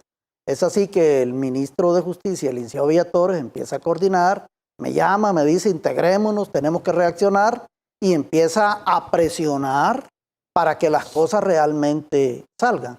Así es que esto es el inicio, es parte de esta metodología, de estas innovaciones, y cualquiera dirá, pero ¿eso qué tiene que ver? Claro que sí tiene que ver. Eso es un compromiso directo con lo que es ya el trabajo in situ, de lo que es el dolor y el clamor de la familia salvadoreña. Lamentablemente en este caso hay una violación, hay un caso que perseguir, y fue resuelto en el término de las 24 horas. Así es que la Policía Nacional Civil, si hemos venido haciendo grandes cosas, buenos resultados, y hemos tenido éxito en lo que es el Plan Control Territorial, ahora se le agrega este otro rubro más, donde ya el ministro de Justicia dice, todo lo que se trate de dolor de niños, niñas y mujeres y los demás delitos, ahora los vamos a tratar de resolver en tiempo real, con tecnología y con metodologías basadas en inteligencia policial. Así es que nosotros aceptamos ese reto, nos integramos a él, y en tiempo real, día y noche, Armando, vamos a estar trabajando. Claro. Conjuntamente con él. El presidente decía, y obviamente antes, yo recuerdo, la gente veía normal 24 asesinatos diarios, es decir, o 20, 18, la gente lo veía así, y ahora, por ejemplo, la gente ve un homicidio y se alarma, ya genera un poco de ruido y empiezan a consultar obviamente qué es lo que ha ocurrido. Es básicamente tratar la manera de profundizar aún más la investigación, y era la comparación que hacía el presidente de la República justamente hace un par de días. Bueno, trabajar con el señor presidente de la República, hay que saber que él trabaja día y noche. Eso de 24/7 yo creo que queda un poquito retrasado ahí. Él trabaja en tiempo real y exige resultados en tiempo real. Yo creo que ese liderazgo, esa metodología y esa filosofía de trabajo, más el impulso que ahora le da al nuevo ministro de Justicia y Seguridad Pública por esa experiencia que él tiene, esa combinación, eso creo que es la visión del presidente ya en este momento de que entró en funcionamiento el Plan Control Territorial. La verdad es que los resultados son irrefutables. Allí ha habido mucho trabajo que la policía ha realizado conjuntamente con otras instituciones, porque hay que decirlo. Fiscalía General de la República juega su rol, la Fuerza Armada juega su rol, pero desde la perspectiva policial, ese liderazgo, ese compromiso, eso de estar en tiempo real y eso de estar verificando detalle tras detalle, eso es lo que nos lleva a dar los resultados. Hoy, con la llegada del señor ministro, yo espero que todo eso lo vamos a mejorar, y él ya ha empezado con este caso y otros resultados más que están por ahí, que en su momento él los va a ir comunicando. Claro, y obviamente estos resultados son porque hay un presidente que está liderando el Plan Control Territorial, un presidente que está trabajando hombro a hombro con todos los funcionarios, no un presidente dormido como anteriormente se tenía. Pero quiero poner en comparación incluso el resultado del Plan Control Territorial en la siguiente estadística, que incluso era publicado por la Presidencia de la República, y vamos a pedir a la producción que la coloque para que usted la pueda ver y pueda apreciar. Es un comparativo que se hacía hace un par de días sobre menos asesinatos que muertos en carreteras, y esta es la efectividad del Plan Control Territorial. La línea que usted ve como color dorada, amarilla, ahí ve la bajada completa gracias al Plan Control Territorial desde el 2018 al 2021, cuando en el 2018 se tenía 3.346 asesinatos, accidentes de tránsito eran 1.308, y ahí usted va viendo, la línea blanca son los accidentes de tránsito, la línea dorada son los homicidios, las muertes violentas en nuestro país, y en 2021, ¿qué estamos viendo? Estamos viendo un incremento en los accidentes de tránsito, en los fallecidos por accidentes de tránsito, que suman 1.451 y estamos viendo 1.315, una cifra menor de homicidios en el país. Director. Es correcto. Bueno, en la gráfica podemos ver el año 2018. Una cifra alta. Altísima. Venimos de una tasa de 103 por cada 100.000 habitantes. Esa es la tasa que veníamos. Luego, ahorita estamos en una tasa de 19-20 por cada 100.000 habitantes. ¿Qué quiere decir eso? Los resultados, ahí están, son resultados reales, pero, sin embargo, hay que mencionar la accidentabilidad del país. La accidentabilidad se ha incrementado y como muy bien lo dijo el señor presidente, porque esto ha aparecido inclusive en redes sociales. Hay una persona, un periodista muy profesional que él... Roberto Valencia. Él escribe, él tuitea, escribe, da datos, da números, investiga y luego lo refleja. La verdad que hay personas fallecidas por accidentes de tránsito que han superado inclusive los homicidios violentos del país. Claro, que es lamentable, obviamente toda muerte aquí en el país es lamentable. Es lamentable y por eso nosotros vamos a trabajar bastante fuerte en las carreteras, en todos los temas de seguridad vial. Ya estamos en reuniones y en actividades focalizando corredores de seguridad vial con el Viceministerio de Transporte. Es decir, vamos a estar trabajando bastante fuerte también en esta área para impactar y minimizar el delito de el homicidio culposo por accidentes de tránsito. En el caso de las cifras, los datos ahí están, hermano, son datos estadísticos irrefutables. El Plan Control Territorial ha dado sus resultados, pero el señor presidente no se queda ahí. Él ya está dando instrucciones de cómo alcanzar otras perspectivas, otras metas, y por eso es la llegada del nuevo ministro de Justicia. Por esa experiencia, por ese legado, y como muy bien lo ha dicho el ministro, él va detrás de la impunidad. Así es que los casos, para aquellos que creen que los casos van a quedar en el olvido, yo creo que la llegada del licenciado Gustavo Villator es una persona muy inquieta en materia investigativa, tiene toda la experiencia y creemos que la justicia le va a llegar a aquellos que creen que los casos han quedado dormidos y que no se va a llegar a investigar. Y dentro de esta visión también, tengo pocos minutos, director, pero dentro de esta visión también va el tema de las desapariciones, que el presidente ha sido muy enfático en ponerle atención a este tema y por supuesto al hecho de la investigación. Bueno, en febrero vimos que se inauguraba este Centro de Investigaciones Forense, que también va a ser un brazo de ayuda importante para la nueva visión que tiene ahora el Plan Control Territorial. Correcto, yo voy a decir algo que no lo debería decir. Siempre, yo dije al inicio de mi mandato que no iba a perder el tiempo en algo que no pudimos hacer. Lo voy a manejar así. La verdad es que el Centro de Investigación Forense ya no va a ser bodega de peritaje, va a ser un sistema de proactividad, de promover el peritaje forense, la prueba técnica comparativa, científica. ¿Qué es lo que hacen los países de primer mundo? ¿Qué es lo que hacen los países de primer mundo? Pero ahora. Aquí, por ejemplo, si necesito un peritaje de una bitácora telefónica, por ejemplo, un peritaje forense, un peritaje de un cabello, de la saliva o de una huella, se tiene que sacar en tiempo real. ¿Para qué? Para al menos mantenerse en los estándares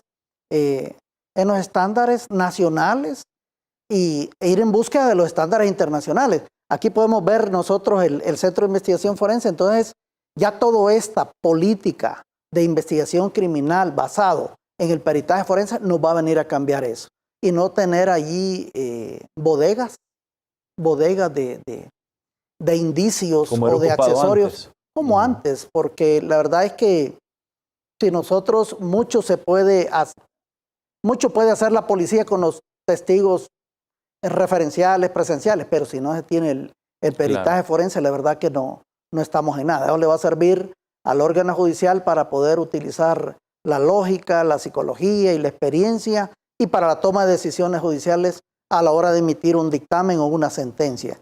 Así es que en este caso, y lo vuelvo a decir, esta decisión del señor presidente de la República de llevar a alguien con esa experiencia, con ese legado y con esos datos históricos que ahí está, porque el combate al secuestro eso fue una realidad. Claro. Y esa impunidad que había antes, que se hizo un quiebre, eso es lo que vamos a buscar hoy con el apoyo, con la orientación y las directrices del ministro de Justicia y Seguridad Pública.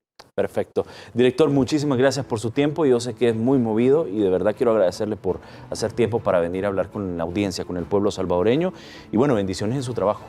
Muchas gracias, Armando. Bendiciones a la población. Hay que cuidarse, hay que disfrutar, pero también con responsabilidad hay que cuidarse. Mantengámonos en nuestras casas y si salimos a visitar a un familiar, si vamos a las playas, pues siempre hay que estar alerta y siempre pendiente. Muchas gracias. Muchísimas gracias, director. Vamos a hacer una pequeña pausa, pero al regresar, no sé si usted en casa se pregunta por qué tanto incendio, a qué se debe, cómo van las cifras. Bueno, las respuestas las tiene el director de bomberos de El Salvador, Edwin Chavarría, con quien vamos a estar charlando al regresar de la pausa. Quédese con nosotros.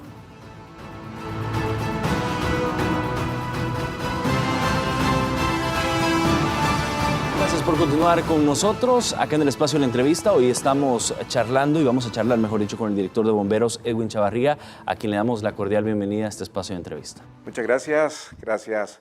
Es un honor estar nuevamente con ustedes y sobre todo saludando a mi pueblo salvadoreño.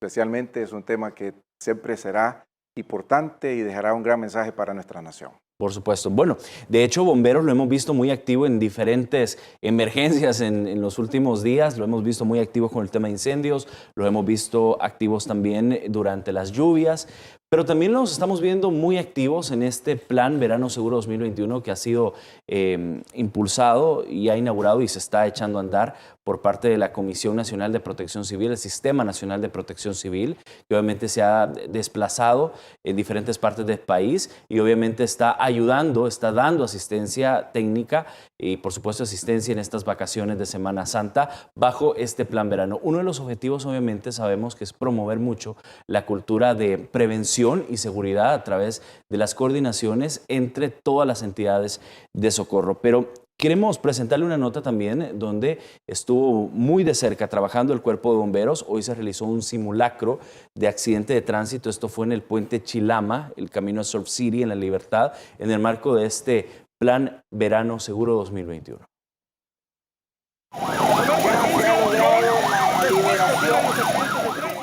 La excesiva velocidad y el alcohol fueron la fatal combinación que originó este accidente de tránsito.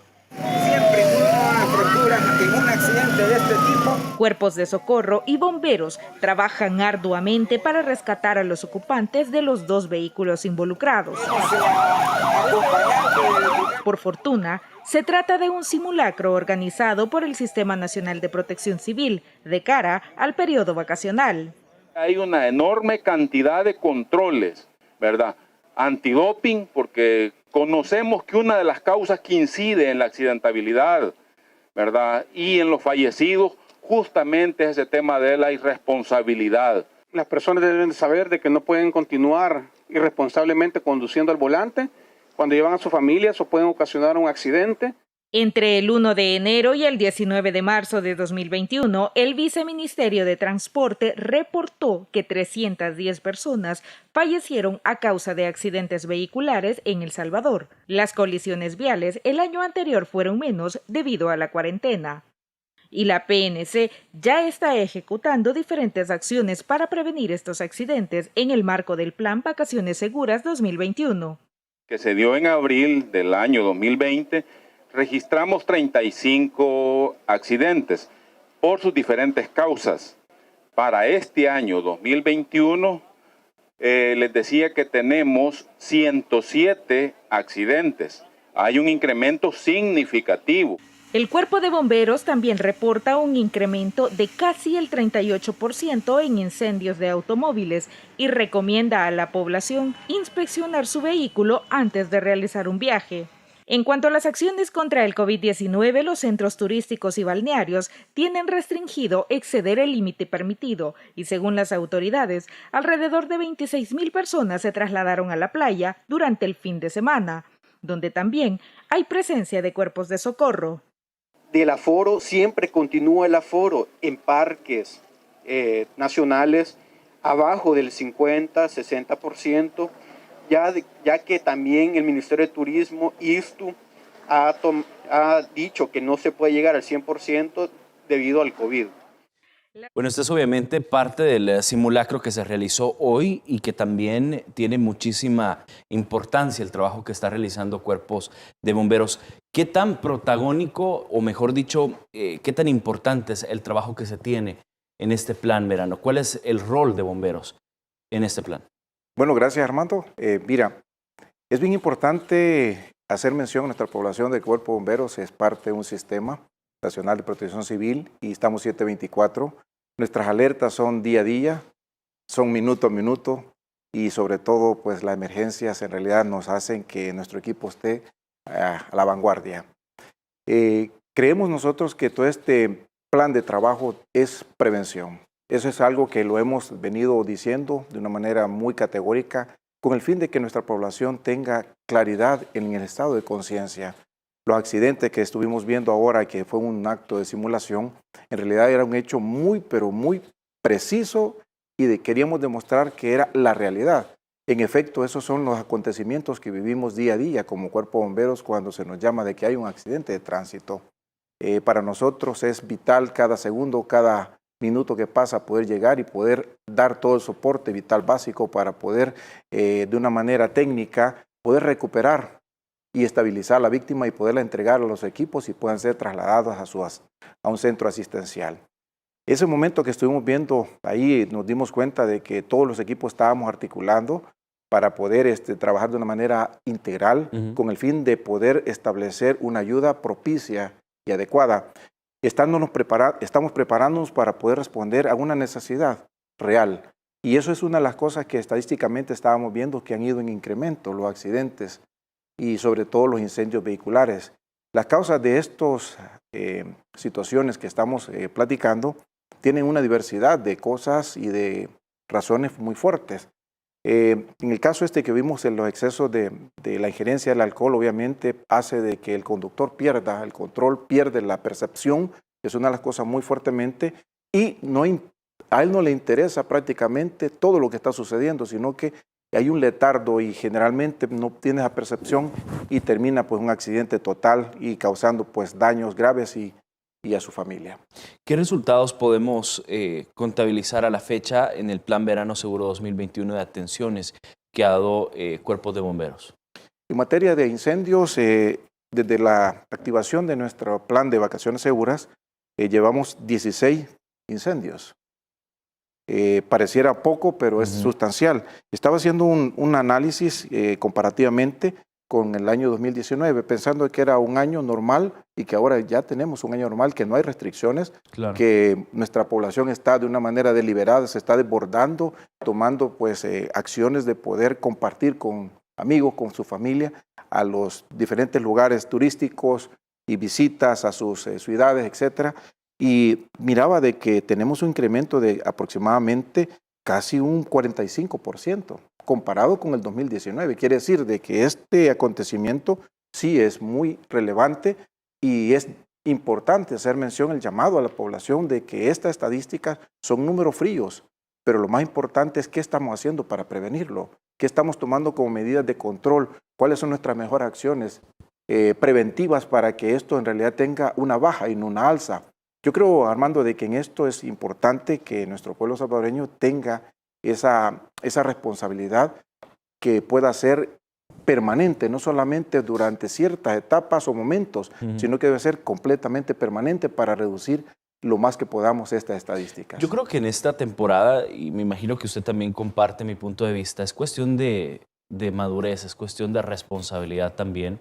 Es decir, a la hora de irse de viaje, por ejemplo, o a la hora de visitar a alguna persona y no quedarse en casa, es importante siempre hacer todo el tema de las desconexiones, de artefactos, de electrodomésticos para no provocar incendios, porque sabemos que últimamente la mayoría de incendios han surgido mucho en establecimientos, en lugares, en negocios, en casas, es decir, dentro de una infraestructura como tal.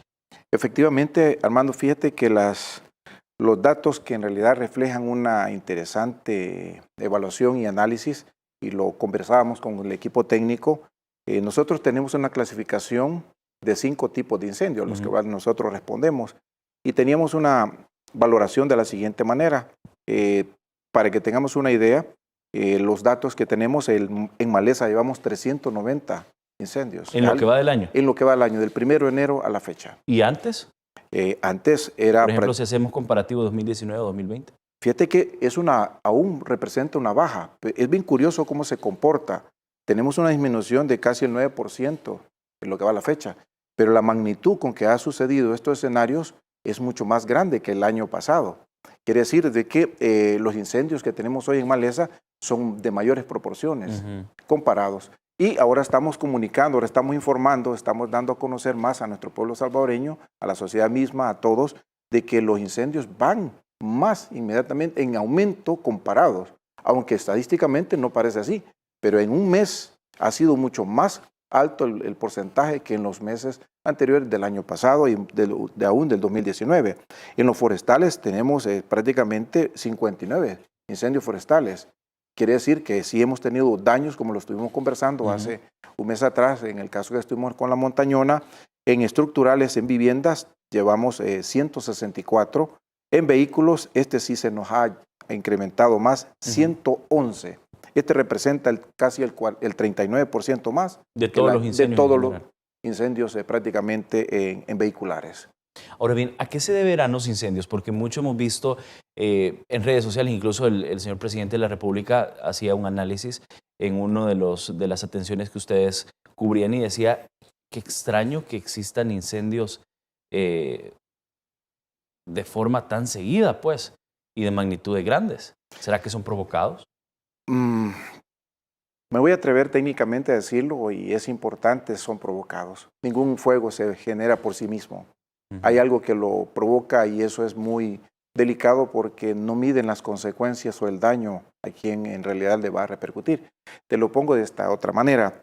Hay muchos incendios que son agrícolas, que nosotros le llamamos así, que son generados en sus áreas de preparación para sus cultivos, y ellos hacen rondas, hacen una separación de sus cercos para retirar maleza de que no se vaya a salir.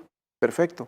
Pero el propietario dice, le voy a preparar en otro momento, pero hay otras personas que pasan y le dan fuego. Y esas son de las conversaciones que muchos de los propietarios nos dicen, nosotros no le hemos dado fuego. Entonces, ¿quién lo hizo? Alguien intencionadamente.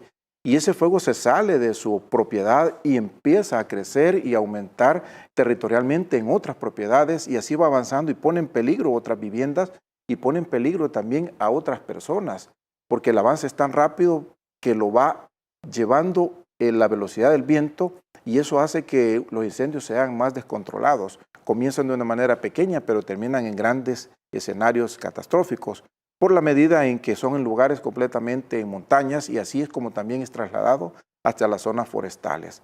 Entonces, todos estos incendios tienen una causa raíz, y eso es algo que hemos venido también mencionando, de que por favor pedimos a la población que nos ayuden, que nos permitan conocer quiénes son los que están provocando, para que puedan las autoridades pertinentes llevar a estas personas que irresponsablemente están causando un daño, y no solamente a la propiedad, sino que estamos hablando un daño a la biosfera, un daño a la misma naturaleza. Y un riesgo para la gente que vive alrededor de estos lugares. Por supuesto. Imagínate un incendio que sea de magnitudes considerables, tu vivienda está en un riesgo y se va a ver involucrada y que puede hasta perderse. como lo ha sucedido en algunos lugares muy relevantes, y creo que este tipo de conversaciones, de importante, de hacerlo mención del conocimiento de la población, ayuda también a educarnos y a entender. Tú dijiste algo muy importante, la madurez, muy bien. Y la madurez nos permite tomar buenas acciones y tomar buenas decisiones. Nos permite en realidad ver que lo que estamos haciendo tiene un impacto positivo, no un impacto negativo. De ser así, nos podría llevar a un escenario que pueda traer mayores consecuencias y mayores pérdidas a nuestro país y a nuestra propiedad y a nuestros bienes también. Ahora bien, en el caso, por ejemplo, del incremento que se registra en incendios en automóviles, ¿esto es por desperfectos mecánicos o también ha sido algo intencionado? Quizás tomaremos más a bien valorarlo de la siguiente manera. Los incendios vehiculares vienen en principal razón, son los cortocircuitos que se generan en sus sistemas eléctricos, malas conexiones, instalación de otros aparatos. Cualquier mecánico o el mecánico que le va a hacer una reparación, lo que hace de cualquier lado toma una línea y sobrecarga. Y no hay un dispositivo, no hay relay, no hay fusibles que en realidad sean protectores para garantizar de que si hay una sobrecarga, estos se puedan completamente disparar. Los vehículos no tienen un mantenimiento preventivo ni predictivo, que significa de que nosotros no estamos pensando en garantizar nuestro vehículo, sino que solo solucionar mediáticamente una falla. ¿Será que es porque no tenemos, o el salvadoreño no tiene esa cultura de prevención en sus vehículos? Es decir, chequeos constantes antes de salir, ver que todo, incluso su sistema eléctrico dentro del vehículo esté en buenas condiciones, sobre todo si vas a viajes largos. Mira, Armando, yo creo que además de lo que tú mencionas, agregaré, perdemos la noción del tiempo y de las consecuencias. Creemos que no me va a pasar a mí. El exceso de confianza podría llevarme a que no me va a suceder a mí, le sucede a otro menos a mí. Y un vehículo tiene un valor significativo, cuesta adquirirlo y en realidad y mantenerlo. Entonces es una responsabilidad para que ese vehículo te sea una herramienta de transportación para todas tus necesidades.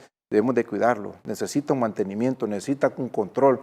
Y si no tenemos esa planificación y esa educación, obviamente nuestros vehículos van a terminar pues completamente, como lo pudiste ver en esas escenas, completamente destruidos. Claro. En el caso, por ejemplo, de los incendios dentro de estructuras como tal, vimos hace unos días, creo que fue el 29 de marzo, si no recuerdo, vimos un incendio muy grave en el Boulevard Venezuela de un negocio. Y obviamente fueron imágenes impresionantes donde veíamos también el actuar de bomberos del Salvador, de elementos de bomberos sofocando estos incendios. Ese incendio nosotros lo catalogamos como categoría 3 estructural por la diversidad de los materiales que en realidad estaban dentro de la instalación. Era una sala de venta de repuestos automotrices y se encuentran dentro de esa instalación una diversidad de productos que son completamente combustibles. Teníamos ahí aceites, lubricantes, teníamos aditivos, encontramos también mucho material aluminio, plásticos, también se encontraban neumáticos. Obviamente a que el incendio incremente. Cuando llegamos inmediatamente, yo iba detrás de las unidades, nos dimos cuenta de que el escenario era complicado y pedí refuerzo de todas las unidades. Llegaron 5 estaciones, ¿verdad? Es decir, 5 motobombas, una cisterna de 8.500 y pedimos el apoyo también de una manera articulada como nuestro presidente nos ha dado encomendado, el presidente Bukele, de que debemos de responder de una manera integral, en equipo y eficiente para poder garantizar que nuestras acciones sean lo más efectivas para poder contrarrestar y poder salvaguardar la vida. Así como llegaron muchos equipos de la institución de ANDA, nos apoyó. Algo muy importante, para que tengamos una idea, trabajamos más de 24 horas ahí y todavía sigue sucediendo pequeñas cantidades de emanaciones y se ha utilizado más de 600 metros cúbicos de agua para contener ese incendio. Estamos hablando que era un incendio completamente difícil. Utilizamos sistemas de espuma para lograrlo minimizar y lo logramos, pero era tanto el combustible que se encontraba dentro de lo que era toda la infraestructura que había colapsado que no podíamos llegar a él. Y es así como en realidad todavía hay pequeñas fuentes de calor que se encuentran y se ve que sale cierta cantidad de humo, pero fuego no hay. Lo que sucede es que hay un material que está reaccionando químicamente y hay también piezas de metal que están calientes y eso es lo que genera prácticamente esa reacción y esperamos que irlo removiendo porque hay que retirar todos esos escombros para irlo... ¿Todavía siguen esos trabajos? Todavía seguimos, exacto. Hoy llegamos todavía a hacer una revisión y encontramos pequeñas cantidades de humo y aplicamos nuestro agente que es el agua, pero no llegamos porque hay que remover losa, hay que remover estantería, hay que remover escombros y eso hay que irlo haciendo despacio. Así que vamos a seguir colaborando para que esto, pues, la empresa pueda, que sufrió estas grandes pérdidas, que fueron 2 de ellos, puedan tener completamente nuestro apoyo hasta que logren retirar todo. Director, hablando también de otro tema, entiendo yo que también están trabajando muy de cerca con el Ministerio de Salud, también están trabajando con el Ministerio de Turismo para verificar que los establecimientos, sobre todo aquellos establecimientos que dan acceso a personas en esta temporada de verano, cumplan no solo el protocolo de bioseguridad, sino que cumplan también todo el tema del protocolo antiincendios. Claro. ¿Cómo están trabajando de esa forma? Muy bien. En este sentido... ¿Y si hay resultados también? Sí, tenemos resultados. En este sentido, lo que hemos acompañado a nuestra ministra, Morena de Mitur, es también hacer ver a los propietarios de los negocios que la seguridad es parte de la garantía de su negocio. Y tenemos que revisar todas aquellas áreas donde hay fuentes de calor, especialmente las áreas de cocina, las áreas donde en realidad están los equipos eléctricos que consumen grandes cantidades de energía, cafeteras, sistemas tostadores, hornos, y vemos también, chequeamos y verificamos de que los equipos de extinción de incendio, que son los extintores, estén recargados y estén dentro de la vida también que se establece, porque 1 año es permisible, y su plan de respuesta para garantizar. Eso es lo que estamos haciendo, platicando con los propietarios, dándoles recomendaciones que se encuentran algunas deficiencias mínimas y que son corregibles inmediatamente. Entonces también garantizar de que exista un equipo de brigadas de respuesta para que eso pueda ayudar también a orientar en caso de suceder una emergencia. Ellos son los de primera intervención y puedan garantizar al visitante, a su cliente, que es un lugar seguro. Nuestra articulación está basada prácticamente en verificar que estos lugares, todos estos establecimientos de restaurantes y hoteles en realidad tengan las mejores condiciones para nuestros hermanos salvadoreños. Por supuesto. Director, tengo menos de 30 segundos, pero quizás conocer y hacer el llamado al pueblo salvadoreño en esta época de descanso, en estas vacaciones, para que estén alerta, obviamente, y estén seguros siempre de chequear antes de irse de sus casas o su establecimiento, que todo esté en orden para evitar incendios. Bueno, dejarles con mi corazón decirles a todos los padres, a todos los adultos mayores de que antes de salir, si va a decidir salir, por favor, asegúrese que su casa quede completamente en condiciones seguras, como qué lugares. Su área de cocina, su cilindro que abastece prácticamente a su cocina debe quedar desconectado. Asegúrese que ningún equipo eléctrico, a no ser que solamente sea la refrigeradora que queda para protección y resguardo de sus alimentos, quede encendida, pero que no quede ninguna otra fuente de calor. La plancha eléctrica es una de las también causa muchísimas en los accidentes. Ninguna vela, estamos en la época también de un evento muy importante religioso. A veces quedan velas encendidas como parte de sus acciones de gracias o de peticiones y quedan estas velas. Estas se van a terminar y hay materiales combustibles, la mesa, el papel o cualquier elemento que pueda estar ahí que es combustible va a causar también incendios. Asegúrense que los niños no queden también en casa solos. Asegúrense que los niños siempre queden bajo resguardo. Asegúrense que si van a salir, todas las condiciones, tanto sus vehículos, que es lo que hemos estado hablando, que gracias por este momento, tengan las condiciones de seguridad. Y si va a visitar un lugar de camping donde va a compartir con sus seres queridos, si va a hacer una fogata, por favor, asegúrese que quede completamente extinguida, que pueda usted vertirle agua, que puede quedar completamente sin ninguna fuente de calor. Y para las personas que fuman, por favor, no lancen una colilla en la orilla de la calle. Esa es una de las principales fuentes de ignición y que nos genera prácticamente los incendios, tanto en maleza como también en los lugares que son forestales. De acuerdo. Director, muchísimas gracias por su tiempo. Gracias, Armando, y gracias a que el pueblo nuestro que está en estas vacaciones y por favor, aún el COVID sigue. Protéjase y proteja a su familia y a los seres queridos. Listo. Muchísimas gracias también a usted, pueblo salvadoreño, por estar pendiente a lo largo de esta hora de entrevista. Saludamos a toda la gente también que nos sintoniza a través de las plataformas de redes sociales, especialmente un abrazo y mi cariño para nuestros amigos y hermanos de la diáspora. Buenas noches, cuídese, descanse y nos vemos y escuchamos mañana a las 8 de la noche.